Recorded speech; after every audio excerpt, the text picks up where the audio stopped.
ਸਿਮਰ ਦੋਰਾਹਾ ਦੀ ਪੁਸਤਕ ਸਮਾਨ ਦਾ ਚੌਥਾ ਭਾਗ ਯਾਰ ਦੋਸਤ।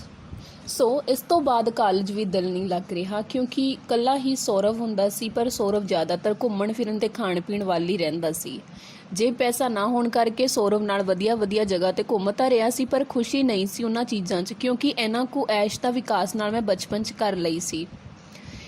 ਫਿਰ ਬਸ ਮੈਂ ਸਾਰਾ ਦਿਨ ਕਿਤਾਬਾਂ ਨਾਲ ਹੀ ਜੁੜਿਆ ਰਹਿੰਦਾ, ਕੋਈ ਕਹਾਣੀ ਪੜ੍ਹ ਲੈਂਦਾ ਜਾਂ ਫਿਰ ਨਾਵਲ ਕਵਿਤਾ ਵਾਲੇ ਪਾਸੇ। ਮੈਨੂੰ ਸਾਹਿਰ ਜਾਂ ਪਾਸ਼ ਜਾਂ ਸਿਵ ਤੋਂ ਇਲਾਵਾ ਕੁਝ ਸਮਝ ਹੀ ਨਹੀਂ ਸੀ ਲੱਗਦਾ। ਮੈਂ ਕੁਝ ਵੀ ਹੋਰ ਨਹੀਂ ਸੀ ਪੜ੍ਹਦਾ। ਫਿਰ ਇੱਕ ਦਿਨ ਇੱਕ ਪੋਸਟਰ ਪੜ੍ਹਿਆ ਕਿ ਕਾਲਜ ਵਿੱਚ ਯੂਥ ਫੈਸਟੀਵਲ ਵਿੱਚ ਬੋਲੀਆਂ ਪਾਉਣ ਵਾਲੇ ਤੇ ਭੰਗੜੇ ਪਾਉਣ ਵਾਲਿਆਂ ਦੀ ਆਡੀਸ਼ਨ ਸ਼ਨੀਵਾਰ ਨੂੰ ਕਾਲਜ ਦੇ ਆਡੀਟੋਰੀਅਮ ਵਿੱਚ ਹੈ। ਇਹ ਮੈਨੂੰ ਕੁਝ ਅਲੱਗ ਲੱਗਿਆ ਕਿ ਚੱਲ ਇਹਦੇ ਨਾਲ ਹੀ ਮੇਰਾ ਕੁਝ ਬਣ ਜਾਵੇ, ਕਿਉਂਕਿ ਪਹਿਲਾਂ ਪੈਲਸ ਸਭ ਵਿੱਚ ਵੀ ਕੋਈ ਯਾਰ ਦੋਸਤ ਮੇਰਾ ਨਹੀਂ ਸੀ ਤੇ ਗਾਉਣ ਕਰਕੇ ਜਾਂ ਮੇਰੇ ਮੁਤਾਬਿਕ ਦਾਰੂ ਕਰਕੇ ਹੀ ਯਾਰ ਦੋਸਤ ਬਣੇ ਸੀ। ਸੋ ਮੈਂ ਸੋਚਿਆ ਵੀ ਮਿੱਤਰ, ਆਪਾਂ ਗਾਉਣ 'ਚ ਤਾਂ ਸਿਰਾਂ ਹੀ ਆ, ਬਸ ਇੱਥੇ ਵੀ ਸਭ ਦੇ ਦਿਲ ਜਿੱਤ ਲਵਾਂਗੇ। ਮੇਰੀ ਆਵਾਜ਼ ਸੁਣਦੇ ਸਾਰੇ ਗਲ ਨਾਲ ਲਾ ਕੇ ਕਹਿਣਗੇ ਕਿ ਤੂੰ ਹੁਣ ਤੱਕ ਕਿੱਥੇ ਸੀ, ਤੇਰੀ ਹੀ ਤਾਂ ਸਾਨੂੰ ਉਡੀਕ ਸੀ ਬਸ। ਤੇ ਜਦੋਂ ਇਹਨਾਂ ਨੇ ਮੇਰੇ ਲਿਖੇ ਗਾਣੇ ਸੁਣੇ ਤਾਂ ਇਹ ਵੀ ਮੇਰੇ دیਵਾਨੇ ਹੋ ਜਾਣਗੇ ਕਿ ਅਸੀਂ ਜਿਉਂਦਾ ਜਾਗਦਾ ਲੈਜੈਂਡ ਦੇਖ ਲਿਆ।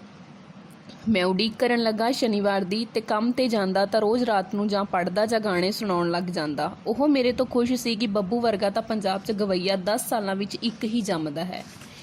ਸੋ ਉਡੀਕ ਖਤਮ ਹੋਈ ਤੇ ਮੈਂ ਜਾ ਕੇ ਸ਼ਨੀਵਾਰ ਨੂੰ ਆਡੀਟੋਰੀਅਮ ਅੱਗੇ ਬੈਠ ਗਿਆ। ਮੈਨੂੰ ਸੀ ਬੋਲੀਆਂ ਤਾਂ ਕਿਹੜਾ ਪਾਉਂਦਾ ਹੋਣਾ ਇੱਥੇ, ਆਪਣੀ ਆਉਣ ਸਾਰ ਐਂਟਰੀ ਹੋ ਜਾਣੀ ਹੈ। ਤੇ ਜਦੋਂ ਮੇਰੀ ਵਾਰੀ ਆਈ ਆਡੀਸ਼ਨ ਦੀ ਤਾਂ ਮੈਂ ਦੇਖਿਆ ਕਿ ਬੋਲੀਆਂ ਦੇ ਟਰਾਇਲ ਦੇਣ ਵਾਲੇ 10 ਮੁੰਡੇ ਹੋਰ ਬੈਠੇ ਸੀ।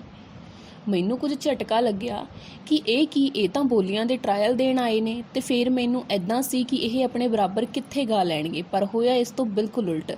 ਉਹਨਾਂ ਨੇ ਗਾਇਆ ਤਾਂ ਆਵਾਜ਼ਾਂ ਟੱਲੀ ਵਾਂਗ ਟਣਕਣ, ਬਹੁਤ ਹਾਈ ਪਿਚ, ਤੇ ਮੇਰਾ ਨੰਬਰ ਅਖੀਰ ਤੇ ਸੀ। ਮੈਨੂੰ ਉਹਨਾਂ ਸਟੇਜ ਤੇ ਚੜ੍ਹਨ ਤੋਂ ਪਹਿਲਾਂ ਹੀ ਪੁੱਛਿਆ ਕਿ ਕਿੱਥੋਂ ਦਾ ਹੈ। ਮੈਂ ਕਿਹਾ ਜੀ ਦੋਰਾਹੇ ਦਾ।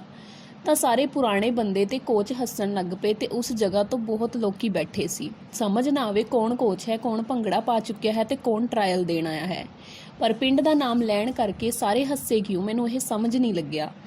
ਮੈਂ ਕੁਝ ਝਿਜਕਿਆ ਤੇ ਸਟੇਜ ਤੇ ਮਾਈਕ ਅੱਗੇ ਖੜਾ ਹੋ ਗਿਆ। ਮੈਂ ਜਦ ਗਾਇਆ, ਹਾਏ ਪਹਿਲੀ ਲਾਈਨ ਹੀ ਗਾਈ ਗਈ ਕਿ ਮਾਂ ਹੁੰਦੀ ਹੈ ਮਾਂ ਉਹ ਦੁਨੀਆ ਵਾਲਿਓ, ਸਾਰੇ ਖੜੇ ਹੋ ਕੇ ਹੱਸਣ ਲੱਗ ਗਏ। ਕਿ ਇੱਕ ਭਾਈ ਨੇ ਸਟੇਜ ਕੋਲ ਆ ਕੇ ਹੌਲੀ ਜਿਹੀ ਕਿਹਾ, ਨਾਮ ਕੀ ਹੈ ਤੇਰਾ? ਮੈਂ ਕਿਹਾ ਬੱਬੂ। ਉਹਨਾਂ ਨੇ ਕਿਹਾ ਥੱਲੇ ਆ ਜਾ ਵੀਰ।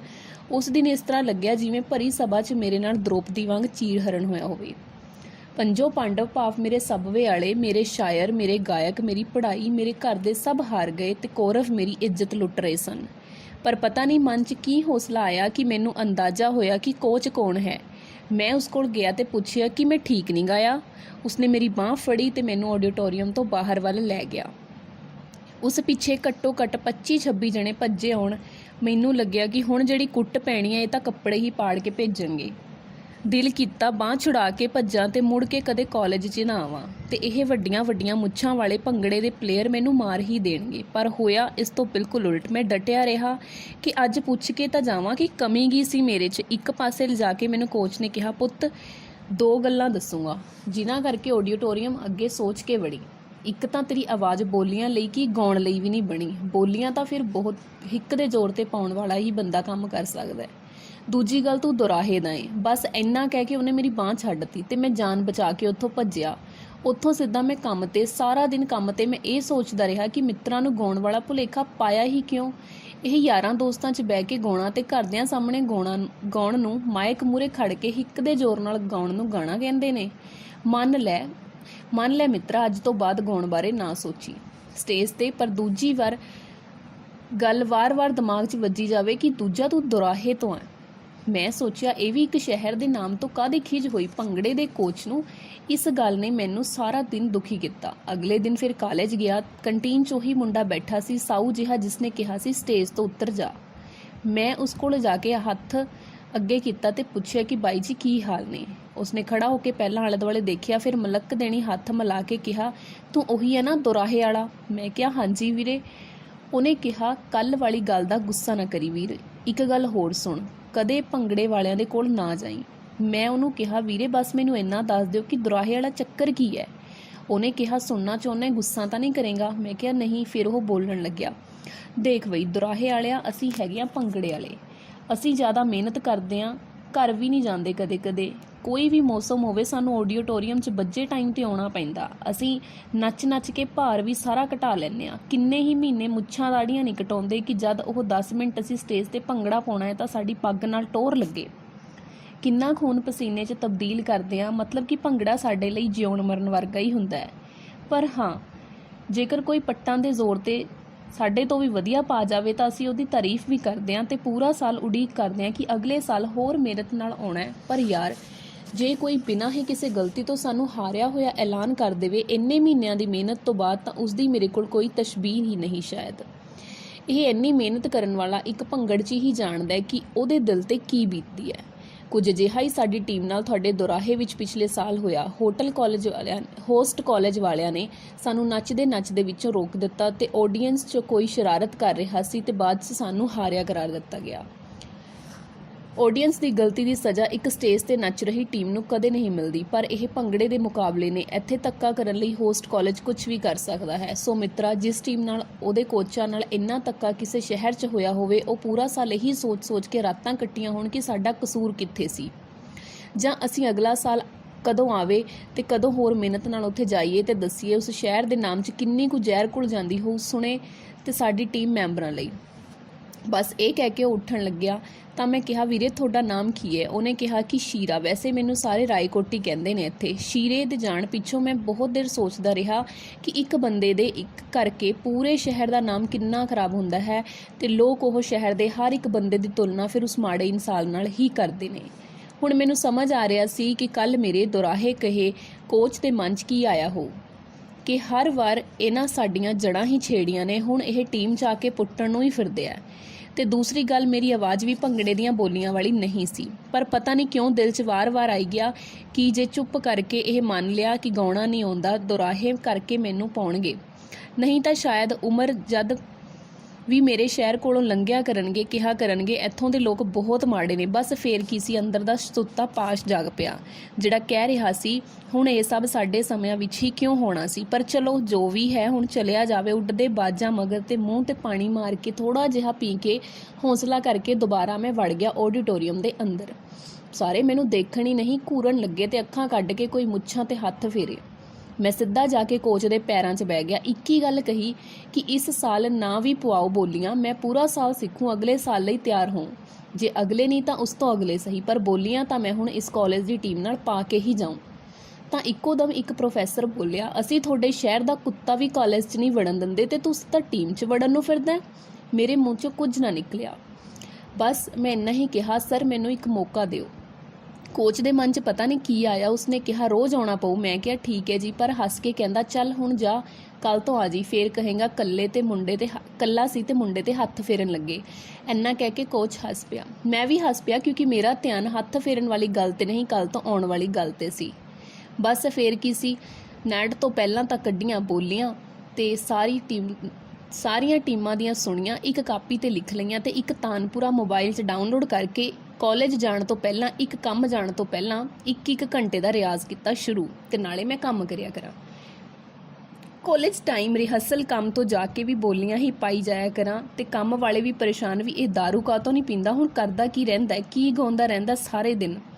ਫਿਰ ਇੱਕ ਦਿਨ ਕੋਚ ਨੇ ਕਿਹਾ ਕਿ ਹੁਣ ਅੱਜ ਤੋਂ ਰਿਹਰਸਲਾਂ ਸ਼ਾਮ ਦੀਆਂ, ਤੇ ਮੇਰਾ ਤਾਂ ਜਿਵੇਂ ਹੋਸ਼ ਉੱਡ ਗਏ ਕਿ ਬਾਈ ਮੈਂ ਸ਼ਾਮੀ ਕੰਮ ਕਰਨਾ ਹੁੰਦਾ, ਅਸੀਂ ਤਾਂ ਘਰੋਂ ਬਹੁਤ ਗਰੀਬ ਹਾਂ, ਮੈਨੂੰ ਇੱਥੇ ਕੋਈ ਬੁਲਾਉਂਦਾ ਵੀ ਨਹੀਂ, ਮੈਂ ਫੇਰ ਵੀ ਆਉਣਾ, ਇੰਨੀ ਮਿਹਨਤ ਵੀ ਕਰਦਾ। ਮੈਂ ਪਾਗਲ ਹੋਇਆ, ਪਤਾ ਨਹੀਂ ਕੀ ਬੋਲਦਾ ਰਿਹਾ ਤੇ ਰੋਂਦਾ ਰਿਹਾ। ਕੋਚ ਕੁਝ ਨਾ ਬੋਲਿਆ, ਚੁੱਪ ਕਰਕੇ ਦੇਖੀ ਗਿਆ ਮੇਰੇ ਮੂੰਹ ਵੱਲ ਤੇ ਜਦ ਮੈਂ ਚੁੱਪ ਕੀਤਾ ਉਹਨੇ ਕਿਹਾ, ਇਹ ਰੋਣ ਵਾਲਾ ਡਰਾਮਾ ਵਧੀਆ ਕਰ ਲੈਣਾ, ਨਾਲੇ ਗਰੀਬੀ ਵਾਲਾ ਤੈਨੂੰ ਕੀ ਲੱਗਦਾ, ਤੂੰ ਕੱਲਾ ਘਰੋਂ ਤੰਗ ਹੈ। ਇਹ ਸਾਡਾ ਸੁੱਖਾ ਰਾਤੀ ਸਿਕਿਉਰਿਟੀ ਦੀ ਨੌਕਰੀ ਕਰਦਾ ਤੇ ਕਾਲਜ ਵੀ ਆਉਂਦਾ ਤੇ ਰਿਹਰਸਲ ਵੀ। ਉਹ ਲਵੀ ਬੈਠਾ, ਉਹਨੂੰ ਪੁੱਛ ਕਿੰਨੇ ਕੁ ਸ਼ਾਹੂਕਾਰ ਹੋ ਜਿਹੜਾ ਭੰਗੜਾ ਪਾਉਂਦੇ ਹੋ। ਤੇ ਐਦਾਂ ਹੀ ਬਾਕੀਆਂ ਦੇ ਵੀ ਨਾਲ। ਰਹੀ ਗੱਲ ਤੈਨੂੰ ਮੈਂ ਬੁਲਾਉਣ ਨਾ ਬੁਲਾਉਣ ਦੀ, ਇਹ ਜੋ ਉਹਨਾਂ ਨਾਲ ਹੋਇਆ ਉਹਦਾ ਸ਼ੁਕਰ ਮਨਾ ਵੀ ਇਹ ਤੈਨੂੰ ਇੱਥੇ ਬੈਠੇ ਨੂੰ ਵੀ ਜਰ ਰਿਹਾ ਹੈ। ਜੇ ਮੈਂ ਨਾ ਟਕਾਏ ਹੁੰਦੇ ਜਿੰਨੀ ਇਹਨਾਂ 'ਚ ਅੱਗ ਹੈ, ਤੇਰੇ ਤੇ ਸ਼ਹਿਰ ਨੂੰ ਅੱਗ ਲਾ ਕੇ ਕਦੋਂ ਦਾ ਰਾਖ ਕਰ ਜਾਣਾ ਸੀ। ਇੱਕ ਬੰਦੇ ਦੀ ਤਕਲੀਫ ਕਰਕੇ 25 ਬੰਦੇ ਖੱਜਲ ਨਹੀਂ ਹੋਇਆ ਕਰਦੇ। ਦੁਨੀਆ ਤੁਹਾਡੇ ਹਿਸਾਬ ਨਾਲ ਨਹੀਂ ਚੱਲਦੀ, ਦੁਨੀਆ ਦੇ ਹਿਸਾਬ ਨਾਲ ਚੱਲੋ। ਅਖੀਰ ਗੱਲ ਭੰਗੜੇ ਵਾਲੇ ਰੋਇਆ ਨਹੀਂ ਕਰਦੇ, ਅਸੀਂ ਲੋਕਾਂ ਨੂੰ 15 ਮਿੰਟ ਨੱਚ ਕੇ ਖਿੜੇ ਰਹਿ ਕੇ ਦਿਖਾਉਣ ਵਾਲੇ ਹਾਂ। ਸਾਡੇ ਅੰਦਰ ਪੁਰਾਣਾ ਪੰਜਾਬ ਛਾਲਾ ਮਾਰਦਾ। ਇਹ ਡਰਾਮੇ ਤੇਰੇ ਇੱਥੇ ਨਹੀਂ ਚੱਲਣੇ, ਬੇਸ਼ੱਕ ਜੇ ਕੱਲ੍ਹ ਤੋਂ ਨਹੀਂ ਆਉਣਾ ਤਾਂ ਨਾ ਆਈ। ਇਹ ਸਭ ਸੁਣ ਕੇ ਮੈਂ ਸੁੰਨ ਰਹਿ ਗਿਆ ਤੇ ਸਭ ਮੇਰੇ ਵੱਲ ਦੇਖ ਰਹੇ ਸਨ। ਮੈਂ ਬਸਤਾ ਚੁੱਕ ਕੇ ਕੰਮ ਤੇ ਚਲਾ ਗਿਆ। ਬਸ ਬੈਠਾ ਪਤਾ ਨਹੀਂ ਕੀ ਸੋਚੀ ਗਿਆ। ਲਗਾਤਾਰ ਬਾਰ-ਬਾਰ ਇੱਕੋ ਦਮ ਦਿਲ ਵਿੱਚ ਆਇਆ ਕਿ ਕੋਚ ਤਾਂ ਕਿਤੇ ਵੀ ਗਲਤ ਨਹੀਂ ਯਾਰ, ਗੱਲ ਸਹੀ ਸੀ। ਮੈਂ ਸ਼ਾਇਦ ਅੱਜ ਆਪਣੇ ਆਪ ਨੂੰ ਕੁਝ ਜ਼ਿਆਦਾ ਹੀ ਲਾਚਾਰ, ਮਜਬੂਰ, ਮਿਹਨਤੀ ਤੇ ਤਰਸਯੋਗ ਬਣਾ ਲਿਆ ਹੈ। ਦੁਖੀ ਤਾਂ ਹਰ ਬੰਦਾ ਹੈ, ਪਰ ਰਸੂਲ ਵੀ ਹੁੰਦੇ ਆ। ਉਹ ਸਾਰੀ ਟੀਮ ਇੰਨੀ ਤਕਲੀਫਾਂ ਤੋਂ ਬਾਅਦ ਵੀ ਖੂਨ ਪਾਣੀ ਇੱਕ ਕਰ ਰਹੀ ਹੈ। ਸਾਡੇ ਮੱਥੇ ਤੋਂ ਹਾਰ ਦਾ ਦਾਗ ਲੈ ਜਾਵੇ। ਮੈਂ ਮਿਹਨਤ ਨੂੰ ਆਪਣੀ ਮਜਬੂਰੀ ਸਮਝ ਰਿਹਾ, ਜਦ ਕਿ ਮੇਰੇ ਤੇ ਜ਼ਿੰਮੇਵਾਰੀ ਹੈ। ਮੈਂ ਆਪਣੇ ਸ਼ਹਿਰ ਦੇ ਮੱਥੇ ਤੋਂ ਧੱਕਾ ਕਰਨ ਦਾ ਦਾਗ ਲਾਉਣਾ ਹੈ। ਬਸ ਜ਼ਿਆਦਾ ਨਹੀਂ ਸੋਚਿਆ ਤੇ ਮੈਂ ਸਿੱਧਾ ਮਾਲਕ ਕੋਲ ਜਾ ਕੇ ਕਿਹਾ 3 ਮਹੀਨੇ ਦੀ ਛੁੱਟੀ ਚਾਹੀਦੀ ਹੈ। ਉਹਨੇ ਮੈਨੂੰ ਬਿਠਾ ਕੇ ਪੁੱਛਿਆ ਕਿ ਹੋਇਆ ਕੀ ਹੈ, ਤੂੰ ਠੀਕ ਹੈ? ਮੈਂ ਕਿਹਾ ਬਸ ਜੀ ਚਾਹੀਦੀ ਹੈ। ਉਸਨੇ ਇੱਕ ਗੱਲ ਹੀ ਕਹੀ, 3 ਮਹੀਨੇ ਬਾਅਦ ਆ ਜੀ, ਜੇ ਬੰਦੇ ਦੀ ਲੋੜ ਹੋਈ ਤਾਂ ਤੈਨੂੰ ਰੱਖ ਲਾਂਗੇ। ਹੁਣ ਵਰਦੀ ਉਤਾਰ ਕੇ ਘਰ ਨੂੰ ਹੋ ਜਾ। ਮੇਰੇ ਦਿਲ 'ਚ ਹੋਲ ਪੈਣ ਲੱਗਾ ਕਿ ਮਾਂ ਕੀ ਕਹੇਗੀ, ਘਰ ਰੋਟੀ ਖਾਣ ਨੂੰ ਨਹੀਂ ਤੇ ਸਾਹਿਬ ਜੀ ਬੋਲੀਆਂ ਪਾ ਕੇ ਸ਼ਹਿਰ ਦੀ ਇੱਜ਼ਤ ਬਚਾਉਣਗੇ। ਪਰ ਬਸ ਹੁਣ ਜੋ ਵੀ ਸੀ, ਬਚਪਨ ਤੋਂ ਹੀ ਇੱਕ ਤਾਂ ਮੇਰੇ 'ਚ ਚੰਗੀ ਚੀਜ਼ ਸੀ ਕਿ ਮੈਨੂੰ ਉਹ ਸੀ ਜਿੱਦ, ਤੇ ਇਹ ਮੈਂ ਜਦ ਵੀ ਕੀਤੀ ਮੈਂ ਕੁਝ ਹਾਸਿਲ ਤਾਂ ਜ਼ਰੂਰ ਕੀਤਾ ਹੈ। ਕੁਝ ਚੰਗਾ ਹੀ ਹੋਊ। ਉਸ ਦਿਨ ਮੈਂ ਕੰਮ ਤੋਂ ਸਿੱਧਾ ਦੁਰਾਹੇ ਆ ਗਿਆ। ਮਾਂ ਨੂੰ ਮੈਂ ਸਾਰੀ ਗੱਲ ਦੱਸੀ ਤੇ ਉਹਨੇ ਮੈਨੂੰ ਇੱਕੋ ਗੱਲ ਕਹੀ ਕਿ ਜੇ ਐਡਾ ਕਦਮ ਪੁੱਟਿਆ ਹੀ ਹੈ ਤਾਂ ਹੁਣ ਸਾਰੀ ਟੀਮ ਜਿੱਤਣੀ ਚਾਹੀਦੀ ਹੈ, ਨਹੀਂ ਤਾਂ ਤੂੰ ਫਿਰ ਕਦੇ ਕੰਮ ਨਹੀਂ ਛੱਡੇਗਾ। ਮੈਂ ਕਿਹਾ ਮਨਜ਼ੂਰ ਹੈ। ਤੇ ਬਸ ਫੇਰ ਕੀ, ਉਸ ਦਿਨ ਤੋਂ ਰੋਜ਼ 2-2 3-3 ਘੰਟੇ ਰਿਆਜ਼, ਮਹੀਨੇ ਦਾ ਬੱਸ ਦਾ ਪਾਸ ਬਣਾ ਲਿਆ ਤੇ 1500 ਚੋਂ 1000 ਸਬਵੇ ਵਾਲਿਆਂ ਤੋਂ ਲੈ ਲਿਆ ਤੇ 500 ਮੇਰੇ ਕੋਲ ਆਪਣਾ ਸੀ। ਤੇ ਬੱਸ ਚੜ੍ਹ ਕੇ ਰੋਜ਼ ਦੁਰਾਹੇ ਤੋਂ ਕਾਲਜ ਤੇ ਕਾਲਜ ਤੋਂ ਦੁਰਾਹੇ ਦਿਨ ਰਾਤ ਇੱਕ ਕੀਤੀ ਤੇ ਬਹੁਤ ਜ਼ਿਆਦਾ ਰਿਆਜ਼ ਕੀਤਾ, ਬਹੁਤ ਬੋਲੀਆਂ ਸੁਣੀਆਂ ਤੇ ਹੌਲੀ ਹੌਲੀ ਮੈਨੂੰ ਟੀਮ ਵਾਲੇ ਮਾੜਾ ਮੋਟਾ ਬੁਲਾਉਣ ਵੀ ਲੱਗ ਪਏ। ਤੇ ਇੱਕ ਦਿਨ ਦੁਬਾਰਾ ਕੋਚ ਨੇ ਮੈਨੂੰ ਕਿਹਾ ਕਿ ਮਾਈਕ ਫੜ ਕੇ ਨਾਲ ਗਾ। ਮੈਂ ਗਾਇਆ ਤੇ ਸਾਰੀਆਂ ਬੋਲੀਆਂ ਪਾਤੀਆਂ। ਮੈਨੂੰ ਸੀ ਕੋਚ ਮੈਨੂੰ ਘੁੱਟ ਕੇ ਗਲ ਨਾਲ ਲਾਊਗਾ, ਵੀ ਸਿਰਾ ਹੀ ਕਰਾਤਾ। ਪਰ ਜਦ ਮੈਂ ਕੋਚ ਕੋਲ ਗਿਆ ਤਾਂ ਉਹਨੇ ਇੱਕ ਹੀ ਗੱਲ ਕਹੀ ਕਿ ਹੁਣ ਤੂੰ ਗਾਉਣ ਲੱਗ ਗਿਆ ਹੈ, ਪਰ ਸਵਾਦ ਨਹੀਂ ਆਉਣ ਲੱਗਿਆ। ਮੈਂ ਸੋਚਾਂ ਸਵਾਦ ਦਾ ਕੀ ਮਤਲਬ? ਮੈਂ ਪੁੱਛਿਆ ਸਵਾਦ ਤੋਂ ਤੁਹਾਡਾ ਕੀ ਮਤਲਬ ਹੈ? ਉਹਨਾਂ ਨੇ ਮੈਨੂੰ ਕਿਹਾ ਕਿ ਸੁਰਿੰਦਰ ਕੌਰ ਨੂੰ ਸੁਣ ਕੇ ਸਵਾਦ ਆਉਂਦਾ ਸੀ, ਮਾਣਕ ਨੂੰ ਸੁਣ ਕੇ ਸਵਾਦ ਆਉਂਦਾ ਸੀ, ਚਮਕੀਲੇ ਨੂੰ ਸੁਣ ਕੇ ਸੁਣਨ ਨੂੰ ਜੀ ਕਰਦਾ ਸੀ ਕਿ ਸੁਣੀ ਜਾਈਏ। ਸਦੀਕ ਤੇ ਰਣਜੀਤ ਕੌਰ ਚੁੱਪ ਹੁੰਦੇ ਸੀ ਤਾਂ ਇਦਾਂ ਲੱਗਦਾ ਸੀ ਜਿੱਦਾਂ ਸਭ ਕੁਝ ਰੁਕ ਗਿਆ ਹੋਵੇ। ਹੁਣ ਜੇ ਪੁੱਤ ਮਿਹਨਤ ਕਰਨ ਲੱਗਿਆ ਹੈ ਤਾਂ ਗਾਉਣਾ ਹੀ ਹੈ ਤਾਂ ਇਸ ਤਰ੍ਹਾਂ ਦਾ ਗਾ। ਮੈਂ ਲੋਕਾਂ ਨੂੰ ਹੁਣ ਜ਼ਿਆਦਾ ਤੋਂ ਜ਼ਿਆਦਾ ਨਹੀਂ ਸੀ ਸੁਣਿਆ। ਮੈਨੂੰ ਲੱਗਦਾ ਸੀ ਜੋ ਗੀਤ ਅੱਜ ਕੱਲ੍ਹ ਸੁਣੇ ਜਾ ਰਹੇ ਨੇ ਅਸਲ 'ਚ ਉਹੀ ਗੀਤ ਨੇ। ਪਰ ਜਦੋਂ ਮੈਂ ਸੱਚੀ ਇੰਟਰਨੈਟ 'ਤੇ ਜਾ ਕੇ ਇਹਨਾਂ ਨੂੰ ਸੁਣਿਆ ਤਾਂ ਕੱਲੇ ਅੱਖਰ ਦਾ ਮਤਲਬ ਆਪਣੇ ਆਪ ਰਚਾ ਦਿੰਦਾ ਸੀ ਤੇ ਇੱਕ ਅਲੱਗ ਹੀ ਲੋਰ ਇਹਨਾਂ ਦੀਆਂ ਆਵਾਜ਼ਾਂ 'ਚ ਸੀਨੇ 'ਚ ਖਿੱਚ ਪੈਂਦੀ ਸੀ। ਮੈਂ ਕਿੰਨੇ ਹੀ ਦਿਨ ਇਹਨਾਂ ਦੇ ਸਾਰੇ ਗੀਤ ਸੁਣੇ। ਫਿਰ ਮੈਂ ਸੋਚਿਆ ਇੰਨਾ ਜ਼ਿਆਦਾ ਕਿਉਂ ਪਾਗਲ ਕਰ ਰਹੇ ਨੇ, ਤਾਂ ਸੋਚਿਆ ਡਰਾਈਵਰ ਦਾ ਮੁੰਡਾ ਆ, ਬਾਪ ਦਾ ਸੁਣਦਾ ਹੋਊ ਜਵਾਨੀ ਵੇਲੇ, ਪਿਓ ਤਾਂ ਕੁਝ ਸਾਡੇ ਕੋਲ ਵੀ ਤਾਂ ਆਉਣਾ ਸੀ। ਫਿਰ ਕਾਫੀ ਦਿਨਾਂ ਬਾਅਦ ਜਦ ਬਾਈ ਨੇ ਕਿਹਾ ਹੁਣ ਫੜ ਮਾਈਕ ਤੇ ਗਾ, ਜਦ ਗਾਇਆ ਤਾਂ ਬਹੁਤ ਵਧੀਆ, ਸਾਰੇ ਜਾਣੇ ਨੱਚੇ ਤੇ ਸਭ ਨੇ ਤਾਰੀਫ ਕੀਤੀ ਬਾਈ। ਪਰ ਹਾਲੇ ਵੀ ਇੱਕ ਚੀਜ਼ ਰਹਿ ਗਈ ਸੀ, ਹਾਲੇ 10% ਸਵਾਦ ਆਇਆ। ਫਾਈਨਲ ਵਾਲੇ ਦਿਨ 100% ਕਿਵੇਂ ਆਊ? ਮੈਂ ਕਿਹਾ ਮੈਂ ਲਿਆ ਕੇ ਦਿਖਾਊਂ। ਪਰ ਉਹੀ ਸਾਲੀ ਆਪਣੀ ਜ਼ਿੰਦਗੀ ਬਾਬੇ ਨੇ ਜਮਾ ਫਿਲਮ ਵਾਲੀ ਬਣਾਈ ਹੈ ਨਾ। ਐਨ ਫਾਈਨਲ ਤੋਂ ਇੱਕ ਦਿਨ ਪਹਿਲਾਂ ਉਹ ਪ੍ਰੋਫੈਸਰ ਔਖਾ ਹੋ ਗਿਆ ਜਿਹੜਾ ਕਹਿੰਦਾ ਸੀ ਮੈਂ ਦੁਰਾਹੇ ਦਾ ਕੁੱਤਾ ਵੀ ਨਹੀਂ ਵੜਨ ਦਿੰਦਾ। ਫਿਰ ਕੀ ਸੀ, ਇਸ ਵਾਰ ਕੁਝ ਅਲੱਗ ਹੋਇਆ। ਉਹੀ ਕੋਚ ਜਿਹੜਾ ਸੁਣ ਕੇ ਹੱਸਿਆ ਸੀ ਕਿ ਮੈਂ ਦੁਰਾਹੇ ਦਾ ਹਾਂ, ਉਹੀ ਕੋਚ ਅੱਜ ਪ੍ਰੋਫੈਸਰ ਨੂੰ ਕਹਿ ਰਿਹਾ ਸੀ ਬੋਲੀਆਂ ਬੱਬੂ ਹੀ ਪਾਊ, ਮੇਰੀ ਗਰੰਟੀ ਹੈ ਟੀਮ ਦੀ ਪਿੱਠ ਨਹੀਂ ਲੱਗਣ ਦਿੰਦਾ। ਤੇ ਮੈਂ ਕੋਲ ਖੜਾ ਸੁਣ ਰਿਹਾ ਸੀ। ਪ੍ਰੋਫੈਸਰ ਚੁੱਪ ਕਰਕੇ ਚਲਾ ਗਿਆ ਤੇ ਬਾਈ ਨੇ ਮੈਨੂੰ ਕਿਹਾ ਬਾਈ ਤੇਰੇ ਤੇ ਮੈਨੂੰ ਭਰੋਸਾ ਹੈ ਨਾ? ਤਾਂ ਬਾਈ ਨੇ ਕਿਹਾ ਕਿ ਤੈਨੂੰ ਆਪਣੀ ਮਿਹਨਤ ਤੇ ਹੈ। ਮੈਂ ਕਿਹਾ ਹਾਂਜੀ, ਮੈਨੂੰ ਫਿਰ ਤੇਰੇ ਤੇ ਆ। ਬਸ ਉਸ ਦਿਨ ਲੱਗਿਆ ਕਿ ਅੱਧਾ ਕੁ ਤਾਂ ਮੈਂ ਹੁਣ ਜਿੱਤ ਹੀ ਗਿਆ। ਮੈਂ ਬਾਈ ਨੂੰ ਖੁਸ਼ੀ 'ਚ ਇੱਕ ਗੱਲ ਕਹੀ ਕਿ ਬਾਈ ਆਹ ਪ੍ਰੋਫੈਸਰ ਤੁਹਾਨੂੰ ਆ ਕੇ ਕਹੂ ਵੀ ਭਾਈ ਤੇਰੇ ਮੁੰਡੇ ਨੇ ਤਾਂ ਅੱਗ ਲਾਤੀ। ਬਾਈ ਖੁਸ਼ ਹੋਇਆ, ਕਹਿੰਦਾ ਚਲੋ ਕੱਲ ਦੇਖਦੇ ਹਾਂ। ਉਸ ਰਾਤ ਮੈਂ ਸਾਰੀ ਰਾਤ ਸੁੱਤਾ ਨਹੀਂ। ਸ਼ਾਇਦ ਪਰਫਾਰਮੈਂਸ ਤੋਂ ਇੱਕ ਦਿਨ ਪਹਿਲਾਂ ਕਿਸੇ ਨੂੰ ਵੀ ਨੀਂਦ ਨਹੀਂ ਆਉਂਦੀ ਤੇ ਭੰਗੜੇ ਵਾਲੇ ਉਸ ਰਾਤ ਉਸ ਨੂੰ ਉਡੀਕ ਹੁੰਦੀ ਹੈ ਕਿ ਇੰਨੇ ਮਹੀਨਿਆਂ ਦੀ ਮਿਹਨਤ ਦਾ ਅੱਜ ਨਤੀਜਾ ਨਿਕਲਣਾ ਹੈ ਤਾਂ ਦੇਖ ਲਓ ਕੀ ਨਿਕਲਦਾ ਹੈ। ਤੇ ਮੈਂ ਸਾਰੀ ਰਾਤ ਸੋਚੀ ਗਿਆ ਵੀ ਪ੍ਰਧਾਨ ਸ਼ੇਖੀ ਤਾਂ ਮਾਰਤੀ, ਪਰ ਪ੍ਰੋਫੈਸਰ ਐਦਾਂ ਕਹੂ ਵੀ ਗਰੰਟੀ ਚੱਕ ਗਿਆ। ਕੱਲ ਜੇ ਮੇਰੀ ਕਮੀ ਕਰਕੇ ਟੀਮ ਦੀ ਮਿਹਨਤ ਖਰਾਬ ਗਈ ਤਾਂ ਮੈਂ ਆਪਣੇ ਸ਼ਹਿਰ ਦਾ ਨਾਮ ਚਮਕਾਉਣ ਦੀ ਤਰ੍ਹਾਂ ਹੋਰ ਮਿੱਟੀ 'ਚ ਮਿਲਾ ਦੂੰ। ਇਹ ਧੱਕਾ ਤਾਂ ਕਰਦੇ ਹੀ ਆ, ਨਾਲ ਗੱਲਾਂ ਵੀ ਕਰਦੇ ਹੁੰਦੇ ਆ। ਬਸ ਫੇਰ ਕੀ ਸੀ, ਸਵੇਰੇ ਤਿਆਰ ਹੋਣ ਤੋਂ ਪਹਿਲਾਂ ਮੈਂ ਪਾਠ ਕੀਤਾ, ਬਾਬਾ ਦੀਪ ਸਿੰਘ ਜੀ ਦੀ ਫੋਟੋ ਅੱਗੇ ਮੱਥਾ ਟੇਕ ਕੇ ਕਿਹਾ ਤੁਸੀਂ ਹੀ ਗਵਾ ਦਿਓ, ਮੇਰੇ ਹੱਥ 'ਚ ਮਿਹਨਤ ਸੀ, ਜਿੰਨੀ ਹੋਈ ਮੈਂ ਕਰ ਲਈ। ਪਰ ਫਿਰ ਜਦ ਅਲਗੋਜੇ ਵੱਜੇ ਮੈਂ ਗਾਇਆ, ਟੀਮ ਨੱਚੀ। ਸੱਚੀ ਉਸ ਦਿਨ ਵਰਗਾ ਸ਼ਾਇਦ ਕਦੇ ਮੁੜ ਕੇ ਦਿਨ ਮੈਂ ਕਦੇ ਗਾਇਆ ਹੀ ਨਹੀਂ। ਨਾ ਕਦੇ ਉਹ ਖੁਸ਼ੀ ਹੋਈ, ਉਹ ਸਵਾਦ ਹੀ ਹੋਰ ਸੀ। ਗਾ ਕੇ ਥੱਲੇ ਉਤਰਿਆ ਤਾਂ ਉਹੀ ਟੀਮ ਜੋ ਮੈਨੂੰ ਘੂਰਦੀ ਸੀ ਮੋਢਿਆਂ ਤੇ ਚੱਕ ਕੇ ਗੇੜਾ ਦੇਤਾ ਤੇ ਰਿਜ਼ਲਟ ਆਇਆ ਤਾਂ ਅਸੀਂ ਜਿੱਤ ਗਏ। ਬਹੁਤ ਖੁਸ਼ੀ ਸੀ। ਬਾਈ ਆਇਆ ਮੇਰੇ ਕੋਲ ਤੇ ਮੋਢੇ ਤੇ ਹੱਥ ਰੱਖਿਆ ਤੇ ਕਿਹਾ ਬੱਬੂ ਅੱਜ ਮੈਂ ਤੇਥੋਂ ਖੁਸ਼ ਹਾਂ। ਆਪਣੇ ਬੋਲਾਂ ਦਾ ਤੂੰ ਪੱਕਾ ਨਿਕਲਿਆ। ਮੈਂ ਪੁੱਛਿਆ ਕਿਹੜੇ ਬੋਲਾਂ ਦਾ, ਤਾਂ ਉਹਨੇ ਕਿਹਾ ਪ੍ਰੋਫੈਸਰ ਕਹਿ ਕੇ ਗਿਆ ਕਿ ਅਗਲੀ ਵਾਰ ਤੋਂ ਆਹੀ ਮੁੰਡਾ ਬੋਲੀਆਂ ਪਾਇਆ ਕਰੂ ਟੀਮ ਦੀਆਂ। ਬਸ ਉਸ ਪਲ ਮੇਰੀ ਜ਼ਿੰਦਗੀ 'ਚ ਪਹਿਲੀ ਵਾਰ ਮੈਨੂੰ ਲੱਗਿਆ ਕਿ ਜਿਹੜੀ ਚੀਜ਼ ਬਹੁਤ ਜ਼ਿਆਦਾ ਮਿਹਨਤ ਤੇ ਅਰਦਾਸਾਂ ਨਾਲ ਰੱਬ ਤੋਂ ਮੰਗੀ ਹੁੰਦੀ ਹੈ ਉਹ ਮਿਲਦੀ ਹੈ ਤਾਂ ਉਸ ਨੂੰ ਜਿੱਤ ਦਾ ਨਜ਼ਾਰਾ ਹੀ ਹੋਰ ਹੁੰਦਾ ਹੈ। ਹੁਣ ਮੈਨੂੰ ਪਤਾ ਲੱਗ ਗਿਆ ਸੀ ਕਿ ਭੰਗੜੇ ਵਾਲੇ ਕੀ ਹੁੰਦੇ ਆ। ਤੇ ਫਿਰ ਇੱਕ ਆਦਮੀ ਆ ਕੇ ਕਹਿੰਦਾ ਮੈਂ ਦੁਰਾਹੇ ਤੋਂ ਆ। ਮੈਂ ਕਿਹਾ ਸਤਿ ਸ਼੍ਰੀ ਅਕਾਲ ਜੀ। ਕਹਿੰਦਾ ਮੈਂ ਦੁਰਾਹੇ ਦੀ ਟੀਮ ਦਾ ਕੋਚ ਆ। ਇਹ ਕਿੱਦਾਂ ਲੱਗੀਆਂ ਬੋਲੀਆਂ? ਉਸਨੇ ਕਿਹਾ ਬਹੁਤ ਜ਼ਿਆਦਾ ਸੋਹਣੀਆਂ। ਫਿਰ ਉਸਨੇ ਕਿਹਾ ਤੂੰ ਆਪਣੇ ਸ਼ਹਿਰ 'ਚ ਹੀ ਕਾਲਜ ਲੱਗ ਜਾ, ਅੱਧੀ ਫੀਸ ਮਾਫ ਹੋ ਜੂ। ਮੈਂ ਕਿਹਾ ਕਿੰਨੀ ਰਹਿ ਜੂ? ਕਹਿੰਦਾ 10,000। ਮੈਂ ਕਿਹਾ ਇੱਥੇ ਮੈਂ 3,000 ਦਿੰਦਾ ਹਾਂ। ਉਸਨੂੰ ਹੋਰ ਕੁਝ ਨਾ ਸੁਝਿਆ ਤਾਂ ਕਹਿੰਦਾ ਆਪਣੇ ਸ਼ਹਿਰ ਦੀ ਟੀਮ ਨਾਲ ਪਾਏਗਾ ਤਾਂ ਤੇਰੇ ਨਾਲ ਨਾਲ ਸ਼ਹਿਰ ਦਾ ਵੀ ਨਾਮ ਉੱਚਾ ਹੋਊ। ਮੈਂ ਕਿਹਾ ਉਹੀ ਤਾਂ ਕਰ ਰਿਹਾ ਸਰ, ਮੇਰੀ ਅੱਖ ਨਾਲ ਦੇਖੋ ਅੱਜ ਮੇਰੇ ਸ਼ਹਿਰ ਦਾ ਨਾਮ ਕਿੰਨਾ ਉੱਤੇ ਆ।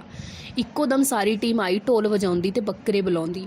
ਮੈਨੂੰ ਮੋਢਿਆਂ ਤੇ ਚੁੱਕਿਆ ਤੇ ਮੈਂ ਬੋਲੀਆਂ ਪਾ ਰਿਹਾ ਸੀ। ਫਿਰ ਭੰਗੜੇ ਦਾ ਉਹ ਸਾਲ ਅਸੀਂ ਇੰਟਰਵਰਸਿਟੀ ਤੱਕ ਜਿੱਤੇ, ਪਰ ਉਸ ਤੋਂ ਬਾਅਦ ਬਹੁਤ ਕੁਝ ਅਲੱਗ ਹੋਣ ਲੱਗ ਪਿਆ। ਅੱਜ ਲਈ ਇੰਨਾ ਹੀ। ਮਿਲਦੇ ਹਾਂ ਅਗਲੇ ਭਾਗ ਦੇ ਵਿੱਚ, ਅਗਲੀ ਵੀਡੀਓ ਦੇ ਵਿੱਚ। Till then take care.